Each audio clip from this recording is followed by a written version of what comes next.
Hello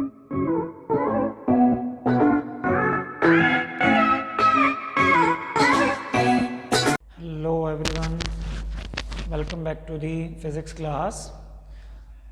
So today we are doing the topic elastic collision in two dimension.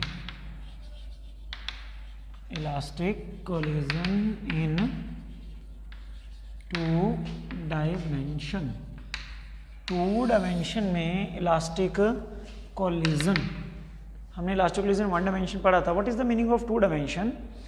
Meaning of two dimension is if a body A of mass m1 moving with velocity u1, another body b mass m2 moving with velocity u2 along x axis. x axis की तरफ ये जा रही हैं.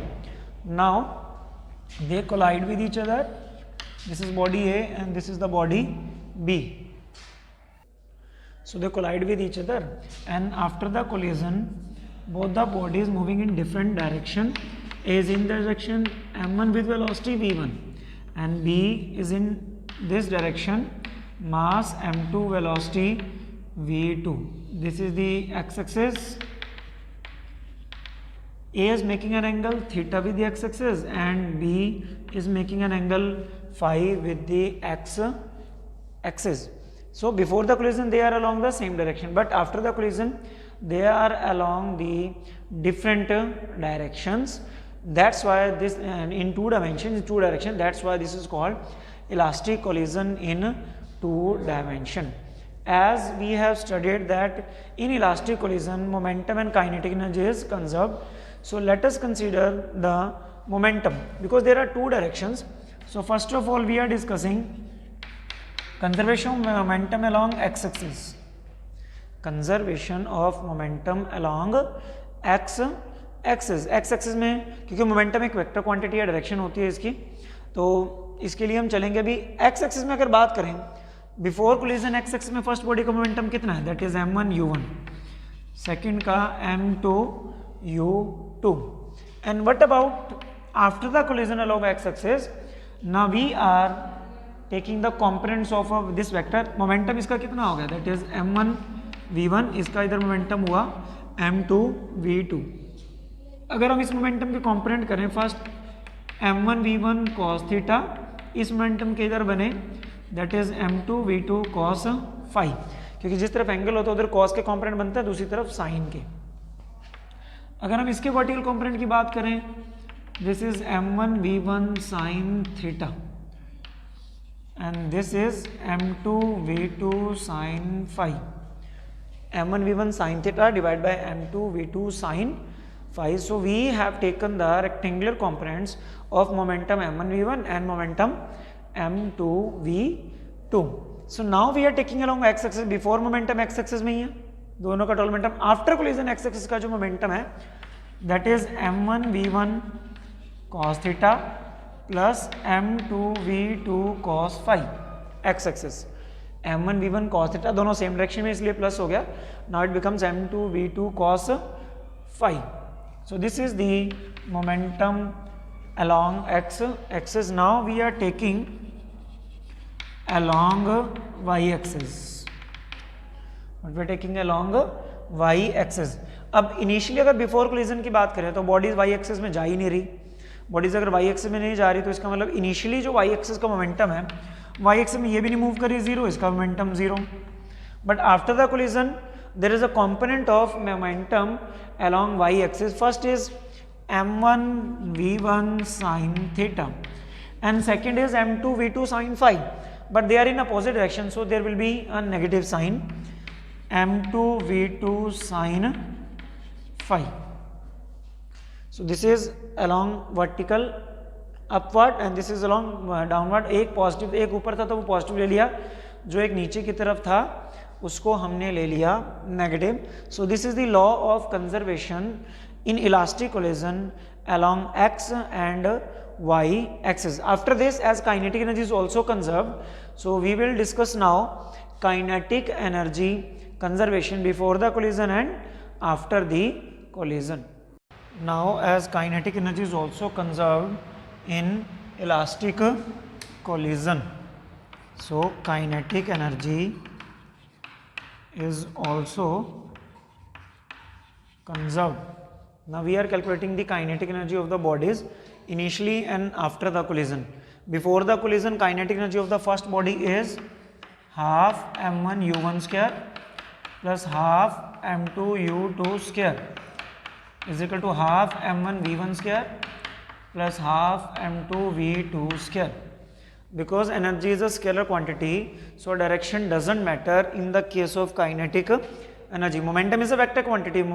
Direction will be considered in that case कि x axis है या y axis है. But in the case of kinetic energy, because kinetic energy, every type of energy is a scalar quantity, so direction doesn't matter whether it is x axis, whether it is y axis.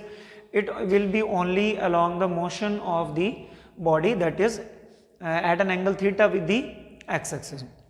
So this is the equation number 3 for conservation of kinetic energy in elastic collision in 2 dimension. Okay, now we are considering some special cases. What are that special cases? Let us discuss. Some special cases. Special cases, if the target body is at rest, it means second body, the body B is at rest, target body is at rest, and m1 is equal to m2 is equal to m, and mass of both the bodies is same. Rest body second means target body is at rest, जो जिसको hit करेगी body ए आके, this is target body is at rest u2 0, and mass of the body colliding body is same, that is m1 equals m2 is equal to m. Now we are putting these considerations into the equations. From equation 1 we are putting these values from equation 1. Equation 1 u2 0, u2 0, okay, ये 0 हो जाएगी term.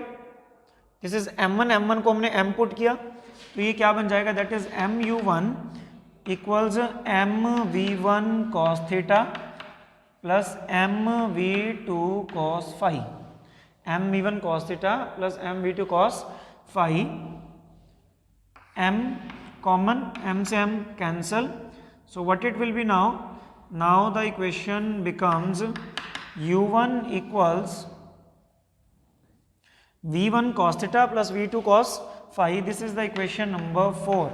From 1 equation now becomes equation number 4. Now from second equation number 2 we are taking the considerations in the special cases. u2 0, u2 is not there, so m1 is equal to m2 is equal to m, this is also m, this becomes also m to m cancel, so what it will be, v2 sin phi is equal to v1 sin theta, v2 sin phi equals v1 sin theta. This is the equation number 5. This is the equation number 5 is there. From the equation number 2 it has now become equation number 5. Now again from the equation number 3, from equation number 3, half is common on the both hand sides, so it will be common, half will be cancelled on the both hand sides, half to cancel ही हो गया, u2 0, so it will become 0, this term will be 0, and this becomes m, और m right hand side से common आएगा, it will be cancelled, so what it will become, u1 square equals v1 square plus v2 square. This is equation number 6. So we got 3 new equations by considering the special cases in equation number 1, 2 and 3. Momentum along x-axis, momentum along y-axis, and conservation of kinetic energy. Putting the values of u1 from equation 4 into equation number 6. Putting the value of u1, what is the value of u1? v1 cos theta plus v2 cos phi. This is the left hand side, इसका square करना है, मतलब इसकी जो value आएगी उसका square करके आपने राइट करना है. Put u1 into equation number 6.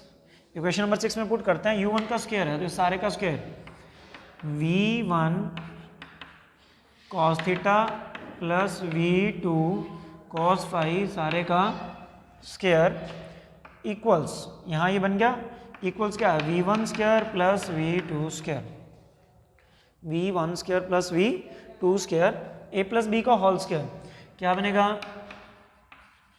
a square plus b square plus 2v1 v2 a b यहाँ हमने लिख दिया। 2v1 v2 अगर a b लिखेंगे तो ये v1 cos theta v2 cos phi ये बना is equal to v1 square plus v2 square. Okay, अपन opening the a plus b whole square, now they taking these two terms on the right hand side and taking v1 square and v2 square common, so what it will become, left side में बचेगा 2v1 v2 cos theta cos phi. Okay, v1 square उधर है, ये v1 square cos square theta उधर जाएगा तो v1 square common आएगा, it will 1 minus cos square theta, v1 square common आ जाएगा 1 माइनस cos स्क्वायर थीटा, दूसरे में v2 स्क्वायर कॉमन आएगा तो 1 माइनस cos स्क्वायर फाई बचाइए, यहाँ से क्या बच गया 1 minus cos square phi and 1 minus cos square theta is equal to sine square theta है, sine square theta plus cos square theta is equal to 1, तो हमने साइन स्क्वायर थीटा की वैल्यू क्या बन जाएगी 1 माइनस cos स्क्वायर थीटा, तो ये sign square theta बन जाएगा।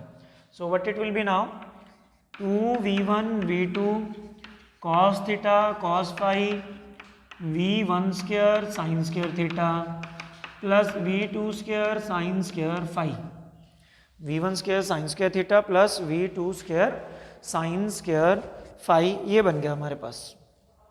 Okay, but from the equation number 5 v1 sine theta और v2 साइन फाई बराबर है, v1 sine theta and v2 sine phi is equal, तो इनका स्क्वायर भी इक्वल होगा, it means this both terms are equal, हम उनको एक ही टर्म में लिख सकते हैं।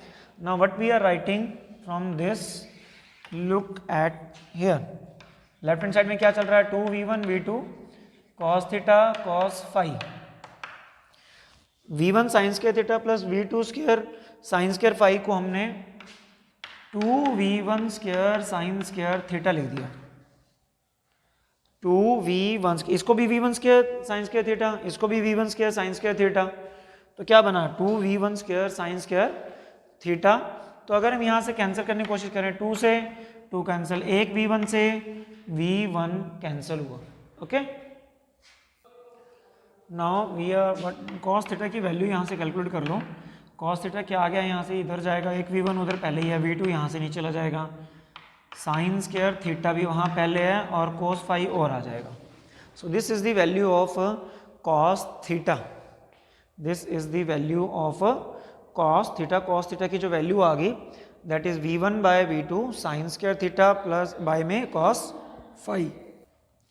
Now what we are doing, we are taking cos theta plus phi, a b formula जो होते हैं या सी डी फॉर्मूला जिनको आप कहते हो cos c plus d, cos c cos d minus sine c sine d, या a plus b formula आप कर सकते हो, cos a प्लस b क्या होता है that is cos a cos b plus sine a sine b, cos a b, a plus b का formula है cos a cos b plus sine a sine b, यहाँ minus आएगा। Okay, cos a cos b minus sine a sine b, इसमें value put करते हैं हम। So after putting values cos theta की value हम पुट करते हैं एक बार, यहाँ cos थीटा की वैल्यू हमने कैलकुलेट की हुई है, ये रही that is v1 by v2 sine square theta plus by में cos phi into cos phi, cos phi से cos phi cancel, minus sine theta as it is रहने दो, साइन फाई की वैल्यू इस इक्वेशन से हम निकाल लेते हैं, यहाँ से साइन फाई क्या बनेगा इधर है, ये नहीं चला जाएगा v1 by v2 sine theta, v1 by v2 sine theta, so what it will become, this also become v1 by v2 sine square theta, v1 by v2 sine square theta, यहाँ भी यही बचा है, तो एक टर्म में दूसरी term minus हो रही है सेम, तो आंसर कितना आएगा 0, cos theta plus phi is equal to कितना आया 0, cos थीटा प्लस cos की वैल्यू कब 0 होती है जब cos 90 हो, cos से cos कैंसिल, इसका मतलब theta plus phi is equal to 90 degree, theta plus phi equals क्या आ गया 90 डिग्री। व्हाट इट मीन्स कि ये जो थीटा प्लस फाई है ये 90 डिग्री है, इट मीन्स जो फर्स्ट बॉडी और सेकंड बॉडी एक दूसरे से कितने एंगल पे जा रहे हैं, दैट इज एट 90 डिग्री। दोनों एक दूसरे से कितने एंगल पे हैं, दैट इज एट 90 डिग्री। जब भी इलास्टिक कोलिजन 2 डायमेंशन होता है तो दो बॉडीज आफ्टर कोलिजन जिस डायरेक्शन में जाती हैं वो दोनों एक दूसरे से 90 डिग्री के एंगल पे होती हैं। सो this is the case which is called elastic collision in 2 dimension. I hope you all understood the today's concept. So do practice, prepare notes. So till then, thanks and have a nice day.